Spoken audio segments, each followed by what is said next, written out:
আল্লাহর কোন বান্দা যদি কোনো গুনাহ, ইমানদার নাফরমান যদি লাগাতার গুনাহ চলতে থাকে, একটা গুনাহ টানা করতে থাকে, তো আল্লাহ তারে 3টা সাংঘাতিক শাস্তি দেয়।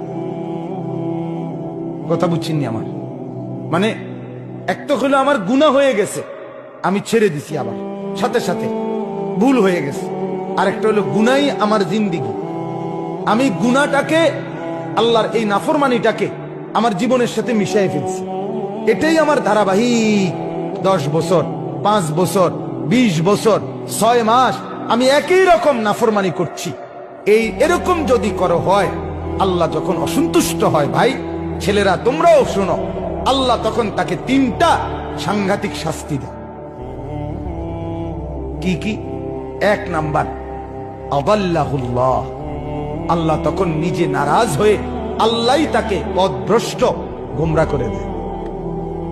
যা, ঠিক আছে বান্দা, আজ 6 মাস আমাকে মনে পড়লো না, আজ 6 বছর আমাকে মনে পড়লো না, আজ 20 বছর এক টানা এই গুনাহ করছো, ছাড়তে পারলা না, ঠিক আছে, লম্বা সময় আজকে আমি সিদ্ধান্ত নিলাম, তুমি বান্দা, আদাল্লাহুল্লাহ, আমি তোমাকে গোমরা করে দিলাম, জান্নাতের রাস্তা থেকে সরায় দিলাম, যা নাফরমান, এবার তুই যেদিকে মন চায় যা।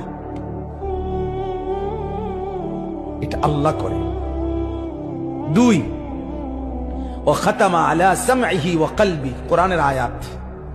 আল্লাহ বলে 2 নাম্বার শাস্তি দেই, গুনাহ যখন লম্বা হয়, নাফরমানি যখন দীর্ঘদিন হয়ে যায়, আমি আল্লাহ নারাজ হয়ে একদিন কান এবং অন্তর, এই 2টার মধ্যে মোহর মেরে, ও খাতামা আলা সামঈহি ওয়া কলবি, কানে এবং অন্তরে আল্লাহ বলেন আমি মোহর মেরে দিই। অর্থাৎ তখন আর এই কান হকের কোনো কথা, আখিরাতের কোনো কথা শুনে না। এই অন্তর আল্লাহ, পরকাল, আখিরাত, মৃত্যু পরবর্তী মিজান, হাসর নসর কিছুই আর এই অন্তর বোঝে না, মোহর মেরে দেয়, একবারে সিল মেরে দেয়। 3, ওয়াজআলা আলা বাসারিহি গিশাওয়া, আল্লাহ বলে আমার নাফরমানি যখন বেড়ে যায়, আমি 3 নম্বরে চোখের সামনে পর্দা ফেলে দিই। আচ্ছা এবার বলেন তো, আপনি বলেন, একজন বুঝের মানুষও যদি ভাবেন, আপনি বলেন, আল্লাহ যদি কাউকে পথ ভুলাইয়া দেয়, আল্লাহ যদি কারণ কান আর অন্তর মোহর মেরে দেয়, আল্লাহ যদি কারো চোখের সামনে পর্দা ফেলে দেয়, এবার তারে হেদায়েত দিবে কে? বলো না ভাই, তোমার এবার আলোর পথ দেখাবে কে? তোমার এবার জাহান্নাম থেকে বাঁচাবে কে? এই ঠিক এই কথাটাই আল্লাহ কোরআনে বলছে। এরপরে কথা এটাই, ফামান ইয়াহদিহি মিন বাদিল্লাহ, রব্বুল আলামিন বলে, বন্ধু আমি যাকে গোমরা করে দিলাম, আমি যার কান আর অন্তর মোহর মেরে দিলাম, আমি যার চোখের উপরে পর্দা ফেলে দিলাম, এবার বন্ধু বলেন তো, ফামান ইয়াহদিহি মিন বাদিল্লাহ, আমি আল্লাহকে বাদ দিয়ে বলেন তো এই নাফরমানকে হেদায়েত কে দিবে? কে দিবে? আর কোত্থেকে আলো পাবে? দুনিয়া তো চলবে বাপ। আপনি এবার বলেন, আমি রাগ করে নাই, বুঝার জন্য বলি, আজকে যার বয়স 60 বছর, 50 বছর যে মুরব্বীর বয়স, এবড়া এখনো বিড়ি খায়, আপনি মনে করেন তো এবড়ার এই নাফরমানিটা যে কতদিন ধরে?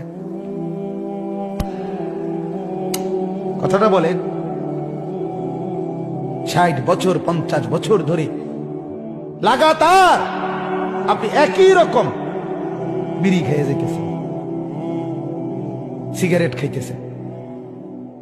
আজকে 30 বছর আপনি একই রকম চা দোকানে বসে টেলিভিশন নর্তকীর নাচ দেখেন, কথায় কথায় গালি দেন। আপনি বলেন তো চাচা, আপনার গন্তব্য কোন দিকে যাচ্ছে? বলেন, গুনাহ কত লম্বা হয়েছে বলেন তো?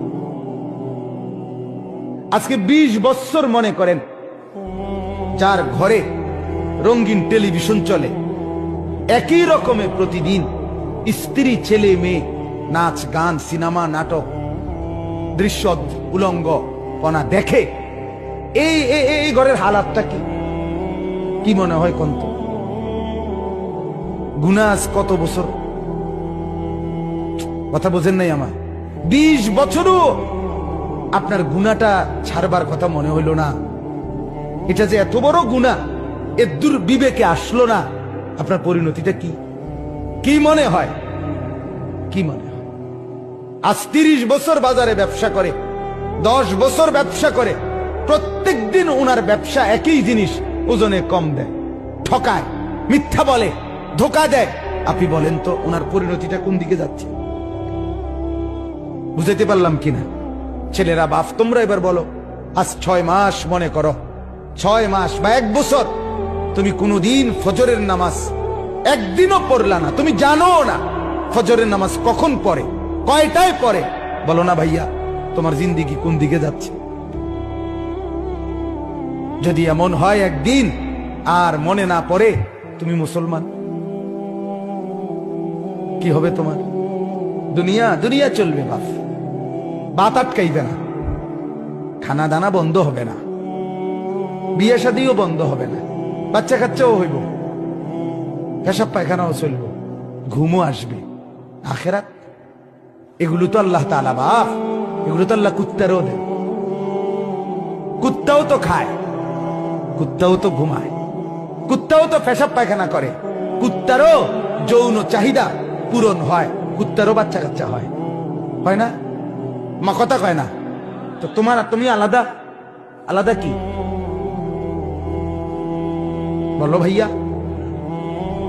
হ্যাঁ, এজন্য বাপ, একজন হলে একজনই ভাবো, একজনই ভাবো, সবাই ভাববে না।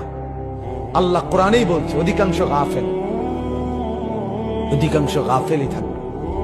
ইবলিস আল্লাহকে বলছে, আল্লাহ আমারে তাড়াইয়া দিলেন, যাইতেছি গা, তবে মনে রাখেন আপনার বান্দার ডানে বামে সামনে পিছনে চতুর্দিক থেকে আমি গুনার কুমন্ত্রণা তাকে দেব, ফলে আপনার বেশিরভাগ বান্দা আপনার অনুগত পাবেন না। ওয়ালা তাজিদু আকসারাহুম শাকিরিন, বেশিরভাগ পাবেন না। এ তো আগের কথা, আল্লাহ কাছে ইবলিস বলে রাখছে। কিন্তু একজনই ভাবেন। আপনি বলেন না আপনার ছেলের গতি কোন দিকে? আমি কিছুদিন আগে চাচা এক জায়গায় মাহফিলে গেছি, এক জেলায়, আমি নাম বলতেছি না। ওনাদের বাবা, কথা শুনেন, 6 সন্তান, ওনাদের বাবা ওই জেলার শ্রেষ্ঠ আলেম ছিলেন, বড় মাদ্রাসার প্রতিষ্ঠাতা। ওই মাদ্রাসার মাহফিলে গেছি, 6 ছেলেই লন্ডন থাকে, তার মধ্যে 4 জন দেশে আসছে ওই মাহফিল উপলক্ষে। 4 জনের চেহারার দিকে আমি তাকাইয়া দেখলাম, একজনের চেহারা তো ন্যূনতম কোনো দাড়ি নেই, এবং শার্ট প্যান্ট এভাবে পরা, আজ মাহফিল উপলক্ষে মনে হয় যেন নতুন করে শেভ করছে, স্পেশাল শেভ দিছে। কথা বুঝছেন? আহা, আপনি বলেন তো, আপনি ভাবেন তো, এই বাবার ছেলেরা যদি এভাবে ইসলাম ভুলে যায়, এদের সন্তান, কথা বোঝেন নাই আমার, এদের পরবর্তী জেনারেশন, এর পরের জেনারেশন আর চিনবে ইসলাম? 50 বছর পরে কি হইতে পারে? ছেলেরা এবার তোমরাও বলো ভাই, আমার অনুরোধ ভাই, আমি খুব বেশি আহাজারি করি, তোমরা এই ছেলেরা তোমরা বলো, তোমরা যদি জীবন এমন হয় তোমাদের এই বয়সে তোমরা যদি সারা দিন মোবাইলেই ছবি দেখো, নাচ দেখো, গান দেখো, সিনেমা দেখো, নর্তকী দেখো, এক ওয়াক্ত নামাজ পড়তে যদি মন না চায়, তো তোমার সামনে যে জেনারেশন আসবে, আমি যেমন আমার বাবার ছেলে, আমারও তো এখন 4টা ছেলে মেয়ে, কথা বলেন না কেন? তো তোমার সামনে তো চিনেই আগামী 20 বছর পরে, আগামী 30 বছর পরে তোমরাও ছেলেরা, তোমাদেরও তো জেনারেশন আসবে। আল্লাহ চাহে তো তোমরাও তো বিয়ে করবে, তোমরাও তো ইনশাআল্লাহ সন্তানের বাবা হবে। তুমি ভাবো তো, তোমার আখলাক যদি এমন হয়, তো তোমার সন্তানটা কি করবে তখন? তুমি বাবা হয়ে যদি কোনদিন ফজরের নামাজ না পড়ো, ও তো চিনবেই না নামাজ, ও তো আখেরাত চিনবেই না, ও তো পরকাল চিনবেই না, ও তো আল্লাহ চিনবেই না। এজন্য দয়া করো, দয়া করেন বাবারা, আপনাদেরকেও বলুন, আপনি আপনার ছেলের দিকে নজর দেন, মেয়ের দিকে নজর দেন, স্ত্রীর দিকে নজর দেন, এটা জিম্মাদারি। ফালিযালিকা ফাদউ, দাওয়াত দেন, আল্লাহর দিকে দাওয়াত দেন, তাহলে নিজের স্ত্রী, নিজের ছেলে, নিজের মেয়ে, নিজের পাড়া, নিজের মহল্লা, নিজের এলাকা, এক উম্মতের দায়িত্ব আমাদের তো শুধু এতটুকুও না, সারা পৃথিবী দাওয়াত দেওয়া, সমস্ত মানুষকে আল্লাহর দিকে ডাকা, এটাই আমাদের জিম্মাদারি। সেই ব্যাপক দায়িত্ব আমাদের, সেখানে আমরা কিছুই না করলে আল্লাহর কাছে কি জবাব দিব বলে? এজন্য দয়া করে প্রত্যেকের কাছে অনুরোধ, আপনারা প্রত্যেকেই দাওয়াত ও তাবলীগের মেহনতে আল্লাহর রাস্তায়, আবারও এই গ্রামে প্রচুর দাওয়াত ও তাবলীগের মেহনত চলছে, বিগত দিনের ইতিহাস এটা।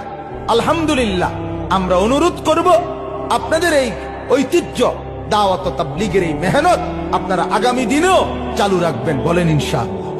আপনাদের এই ছেলেগুলোকে প্রত্যেকটাকে দাওয়াত ও তাবলীগের সাথীদের সাথে জুড়ায় দেন, আল্লাহর দ্বীনের পথ ধরায় দেন। তবে শুধু খেয়াল করেন এতটুকু, দেখবেন ইনশাআল্লাহ এদের চেহারা বদলে যাবে, এদের আখলাক বদলে যাবে। এরা মুসলমান, এদের বাবা মুসলমান, এদের মা মুসলমান। এরা জন্মের পরে কানে নর্তকীর আওয়াজ শুনে নাই, আজান শুনছে, গান শুনে নাই। এদেরকে গুনাহ ভুলায় দিছে, নারীর ফাঁদ ভুলায় দিছে। ইনশাআল্লাহ ধুয়ে মুছে সাফ করে দিলে দিল আবার স্বচ্ছ আয়নার মতো পরিষ্কার হবে, আল্লাহর জন্য জান বাজি করে লড়বে ইনশাআল্লাহ। লড়বে, এই ছেলেরাই লড়বে, এই ছেলেরাই লড়বে। সারা দেশ জুড়ে আলহামদুলিল্লাহ মুসলমানের অগণিত যুবক আল্লাহর দ্বীনের জন্য এগিয়ে আসতেছে, বলেন আলহামদুলিল্লাহ। অতএব দাওয়াত, এই মিশন আপনারা প্রত্যেকেই আপনাদের জীবনে বাস্তবায়ন করবেন। ছেলেরা ইনশাআল্লাহ, যে ছেলেরা আছেন এখানে, ভাই তোমরা ভাই নিয়ত করো, তো এমনি নিয়ত করো না হাত তুলে যে আমরা আল্লাহর রাস্তায় সময় দেবো ইনশাআল্লাহ। নিয়ত করো ভাই, আল্লাহ তাআলা তৌফিক দান করেন, আল্লাহ তাআলা কবুল করেন।